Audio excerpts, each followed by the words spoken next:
In this video, I'm going to discuss whether it's possible to see the tweets of a private X or Twitter account without actually following them. Make sure you stick with me till the end so you understand the reality and what you can do. First of all, if an account is set to private on X, you cannot directly view their tweets without their approval. Twitter's security is very strong. No one can simply break through it or bypass their system.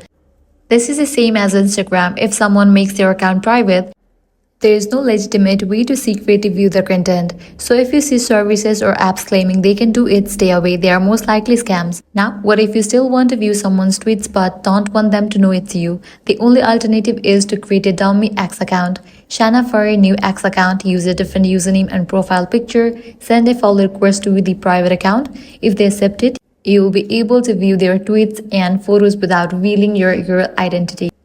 That's it for this video. I hope now you guys are clear whether you can see a private X account without following them or not. If this guide helped you out, do not forget to like, share and subscribe.